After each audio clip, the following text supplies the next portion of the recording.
Olá, gente linda que me ama e quem não ama também, mas vai ter que assistir minha aula. O meu nome é Rúbia, sou professora de enfermagem e vou dar aula para vocês de enfermagem e saúde da criança e adolescente. Hoje nós vamos falar de doenças prevalentes transmissíveis na infância. O que são essas doenças? São aquelas doenças que são imunopreveníveis. O que significa isso?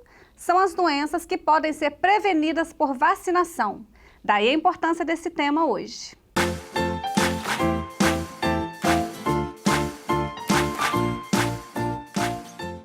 Vamos começar falando de rotavírus.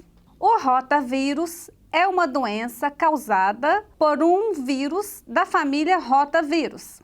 Quais são os sintomas? A infecção pelo rotavírus varia de um quadro leve, com diarreia aquosa e duração mais ou menos de 14 dias. É causado pelo agente rotavírus da família Helviridae. Os rotavírus são transmitidos nas fezes de crianças infectadas via fecal oral. Acontece normalmente quando a criança não tem uma higiene adequada e coloca a mão na boca, no alimento e também de objetos contaminados. Não tem um diagnóstico específico, o diagnóstico é feito pelo quadro clínico. O rotavírus normalmente o médico diagnostica como a tal da virose, né?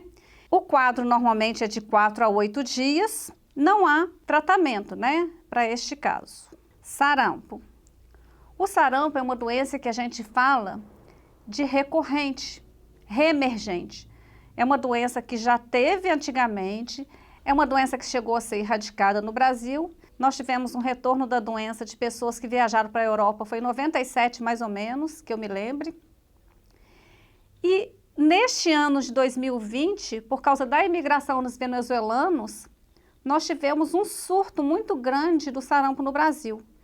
Tanto que o Ministério da Saúde ele resolveu fazer uma campanha em massa de vacinação do sarampo, porque era uma doença que já estava praticamente erradicada do nosso país e agora ela voltou e com sintomas graves, inclusive.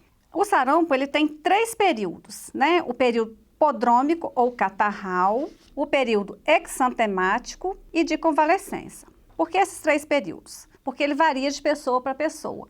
No período prodrômico ou catarral, não é à toa que tem esse nome, catarral porque tem sintomas mucosos no nariz. Então o nariz fica escorrendo, tem uma coriza hialina, às vezes uma coriza branquinha ou amarela. Essa fase tem mais ou menos duração de 6 dias, caracterizada também por febre alta. A febre no sarampo é uma febre mais ou menos de 39 graus a 40. Caracteriza também por tosse produtiva, aquela tosse purulenta, né, que sai catarro. Conjuntivite e fotofobia. O que vem a ser fotofobia? Aversão à luz. E ainda, uma das principais coisas que acontece no sarampo é o pódromo, ou seja, as manchas de Koplik, que são manchas esbranquiçadas que dá bem no céu da boca, né? Que a gente fala de pálito mole. No período exantemático, exantema significa vermelho, né? São manchas avermelhadas. Nesse período exantemático, ocorre então a acentuação dos sintomas, ou seja, aparece o exantema maculopapular, distribuído no sentido céfalo-podálico, que começa na cabeça e vai descendo no tronco até os membros. Todas as doenças que têm esse exantema são exantemáticas. E por último, nós temos o período da convalescença ou descamação. Então as manchas elas vão ficando mais escurecidas e elas vão descamando como se fossem farinhas. Além de outros sintomas, como eu já havia dito anteriormente, então, até aparecendo nos slides, ó, tem queda do estado geral, o exantema, como eu havia falado, conjuntivite, hiperemia conjuntival. E o sarampo é uma doença virótica. Por ser uma doença virótica, a disseminação é muito grande, diretamente pessoa, além de secreção nasofaríngeas, tal como o rotavírus, né, e tal como outras doenças viróticas, que é a transmissão ao falar, tossir e espirrar. Normalmente, o período de incubação dura 10 dias, varia de pessoas a pessoas, até o aparecimento da febre, e o sarampo dura cerca de 14 dias. A transmissibilidade. O interessante do sarampo, a transmissibilidade dele ocorre antes do exantema. Então, aquela pessoa que está com febre, tossindo, tosse produtiva, ela já está transmitindo sarampo. E com exantema, só tem uma piora, e ele transmite até o final da doença. As complicações. O sarampo, ele pode acontecer desde uma forma mais branda até uma forma mais grave, causando infecções respiratórias, pneumonias, encefalites, otite, laringite, até uma forma muito grave que é chamada de panencefalite esclerosante. O que significa isso? Tem um acometimento cerebral. E o diagnóstico, ele é clínico e epidemiológico, né? Faz sorologia, colhe o sangue e a pessoa vai para o laboratório fazer uma sorologia detectando que está com o vírus. Rubéola. Rubéola é outra doença do grupo das doenças exantemáticas agudas, de etiologia também viral, que apresenta autocontagiosidade, ou seja, é uma doença altamente e facilmente transmissível, que acomete principalmente as crianças, sendo mais grave nas grávidas. Normalmente a rubéola ela é benigna, né? Tem um decurso benigno, e o maior risco são para os fetos. A rubéola é uma doença causada por um vírus da família rubivírus. O reservatório, ou seja, a fonte de infecção somos nós mesmos, o homem. E a transmissão? A transmissão através de contato nasofaríngeos. O que significa isso? Contato com tosse, espirro e fala, através de gotículas, e tem uma transmissão indireta, muito pouco frequente, que é por objetos contaminados. O período de incubação da rubéola varia de 14 a 21 dias e a doença dura em média 17 dias. Os sintomas da rubéola. Assim como o sarampo, ela também tem alguns períodos que começa com febre, que dura mais ou menos uns 5 a 7 dias. Essa febre abaixa e aparece o exantema. O exantema da rubéola é um pouco diferente do sarampo, que a gente chama que ele é não característico, porque ele é róseo. Normalmente ele se inicia na face, depois ele desce para o tronco e para os membros. E ao contrário do sarampo, ele não tem descamação, ele permanece róseo. E um diagnóstico importante na rubéola que são os gânglios retroauriculares. O que significa isso? É como se tivesse íngua ao redor da orelha, né? A gente palpa a criança e percebe essas ínguas e não aparece nas outras doenças exantemáticas. Nós temos então também a síndrome da rubéola congênita. O que é a síndrome da rubéola congênita? São as complicações que aparecem nas grávidas, na verdade nem nas grávidas, né? No feto das mulheres que estão gestando. E uma grávida acometida por rubéola, essa criança ao nascer pode ter alguns defeitos que a gente caracteriza como glaucoma, catarata, retinopatia, ou seja, primeiro as doenças oculares. Ainda temos um baixo retardo de crescimento, distúrbios de audição, que é um dos mais comuns, de 80% a 90% dos casos, e uma outra complicação que é a púrpura trombocitopênica, que é uma alteração de coagulação do sangue, né? A criança nasce toda com distúrbios de coagulação e pode desenvolver vários sangramentos no decorrer da vida. Ainda temos como complicações a hepatosplenomegalia, que vocês se lembram, né? Aumento do fígado e do baço. Icterícia e um dos principais, que é a microcefalia, que é o baixo crescimento do encéfalo. Ainda temos retardo do crescimento, meningites, meningoencefalites e algumas complicações ósseas. Escarlatina também é outra doença que faz parte das doenças exantemáticas, embora, ao contrário de rubéola, sarampo, a escarlatina tem origem bacteriana. Ela é causada pelos streptococcus beta-hemolítico do grupo A. Os principais sintomas da escarlatina são febre alta, dificuldade para alimentar, faringite aguda, petequias no palato, ou seja, é como se tivesse vários pontinhos avermelhados no céu da boca, que é uma das principais características da escarlatina. Temos ainda também gânglios cervicais e submandibulares, né? São ínguas aqui embaixo, né? Na região cervical, palidez perioral. O exantema, ele é mais intenso nas dobras subcutâneas. Também nessas dobras de flexão. E nós temos um exantema áspero, vermelho intenso. E uma principal característica que se diferencia das outras doenças exantemáticas é a língua saburrosa, que é aquela língua suja, além da língua em framboesa. Tem um período de incubação mais ou menos de 7 dias e onde ocorre a descamação do exantema. Ele é raro em lactentes, é uma doença muito comum e o que a gente mais faz diagnóstico para ver são dois principais, exantema, língua em framboesa. Por ser uma doença bacteriana, o tratamento da escarlatina é um antibiótico e que deve ser prescrito pelo médico. Varicela, também conhecida popularmente como catapora. A varicela, ela é altamente transmissível, ou seja, o contágio dela é muito intenso, facilmente contraída. E a principal característica é o exantema, ao contrário das outras, vesicular. O que significa? É como se a criança tivesse várias vesículas, várias bolinhas d'água ao redor do corpo.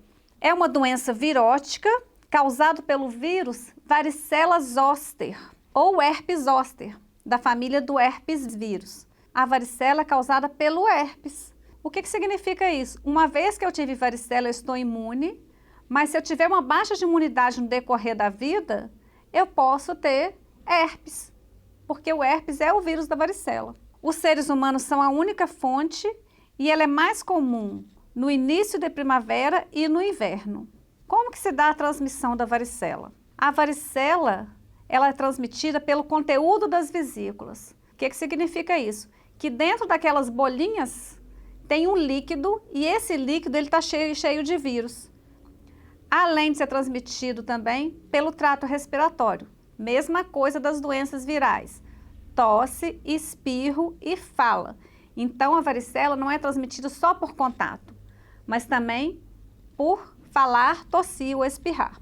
O período de incubação dura em média de 10 a 21 dias. Os sintomas mais comuns são febre baixa, ou seja, a criança começa com uma febre, mais ou menos 37,5, 38. A febre abaixa, aparece então o exantema vesicular, aquelas vesículas que espalham no corpo inteiro. Essas vesículas, inicialmente, elas começam na face, avança para o couro cabeludo e para o tronco. Em média, aparece na criança de 250 a 500 lesões.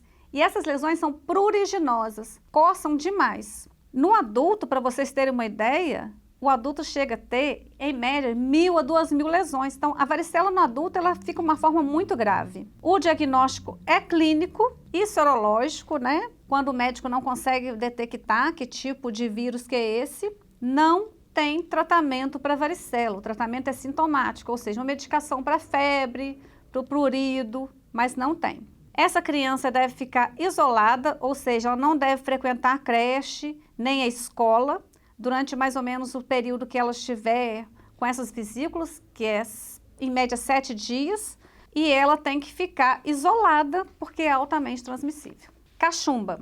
Cachumba é uma doença causada por um vírus da família Paramyxovírus, que não provoca inflamação das parótidas, mas também das glândulas submandibulares e sublinguais. O que significa isso? Nós temos aqui a parótida, né? Ela está localizada nessa parte aqui.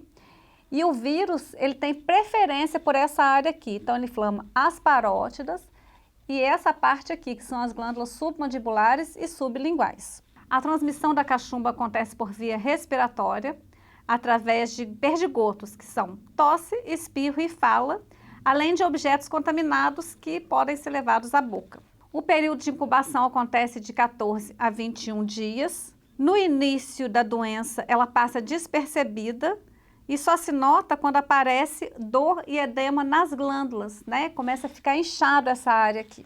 A manifestação clínica, então, aumento e dor nas parótidas, que a gente chama de parotidite, inclusive é o nome da cachumba.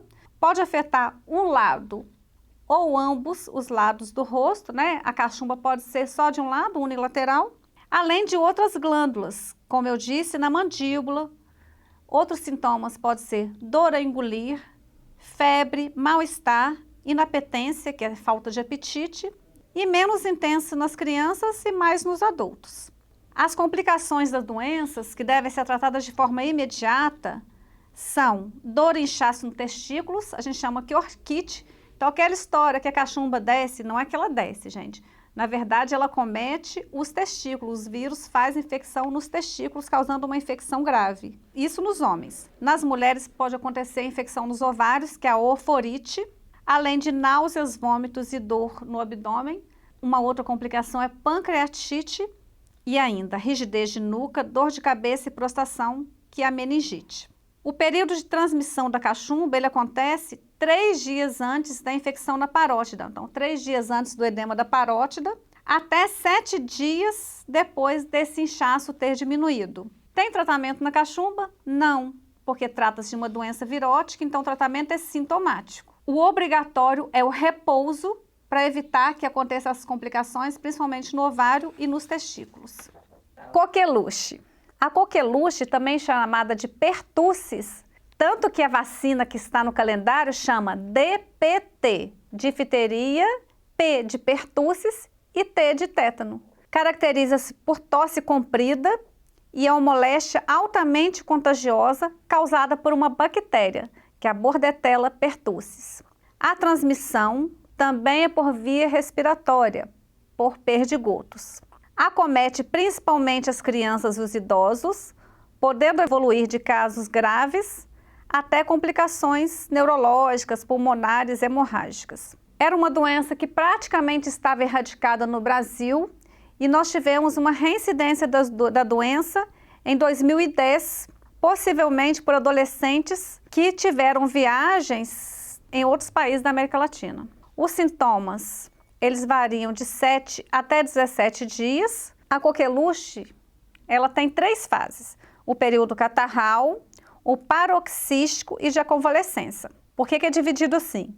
Porque no período catarral, que dura mais ou menos de 1 a 2 semanas, olhem só que período longo, aparece febre baixa, coriza, espirro, lacrimejamento, falta de apetite, mal-estar, uma tosse noturna, e esses sintomas podem ser confundidos como gripe ou outros resfriados comuns. Esses sintomas eles começam a melhorar e a cachumba evolui para a segunda fase, que é o estágio paroxístico, que é o pior, que dura mais ou menos de 2 semanas. O que acontece nessa fase? A criança ou adulto tem acessos de tosse paroxística ou espasmódica. O que significa? Que ela começa a tossir, tossir, tossir, tossir, e ela não para, ela não consegue fazer nem a pausa da respiração para tossir. Então ela tosse, tosse, tosse, e vai acontecendo uma tosse atrás da outra, até que o doente não tenha condições de respirar. Muitas vezes a complicação é a parada respiratória, né? Porque ela não consegue fazer essa troca gasosa. Inspirar e expirar é muito difícil para essa pessoa. E o último estágio, que é o estágio de convalescença, que aparece mais ou menos a partir da 4ª semana. Observem só como o período da cachumba é longo. Esses sintomas vão regredindo até desaparecerem completamente. O diagnóstico da cachumba é clínico, né? Alguns casos pode fazer exames laboratoriais, mas praticamente o médico faz um diagnóstico clínico. A vacina contra a coqueluche, como eu havia citado anteriormente, é a DPT, que é a difteria, tétano e P de coqueluche, e também da vacina pentavalente. Tratamento da cachumba. Para a tosse, não existe tratamento, então a pessoa tosse, não adianta ela tomar xarope caseiro não resolve, porque por se tratar de uma bactéria, então o médico tem que prescrever um antibiótico e o mais comum é a eritromicina. Recomendações no caso da cachumba. O doente ele tem que ficar afastado de outras pessoas, ambiente arejado, enquanto durar a fase de transmissão da doença. O ideal é que ele tome líquido com frequência, porque ele pode desidratar em pequenas porções várias vezes ao dia. Os talheres, os copos devem ser exclusivos e separados. As mãos devem ser lavadas cuidadosamente antes e depois de entrar em contato com esse paciente. E assim que as crises de tosse persistirem por mais de 15 dias, essa pessoa tem que procurar rapidamente o médico. E aí, pessoal, como que nós vamos erradicar essas doenças? Vocês já sabem?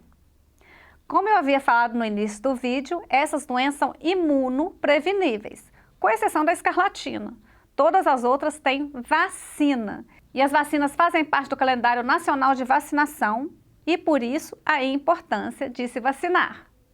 Até o próximo vídeo.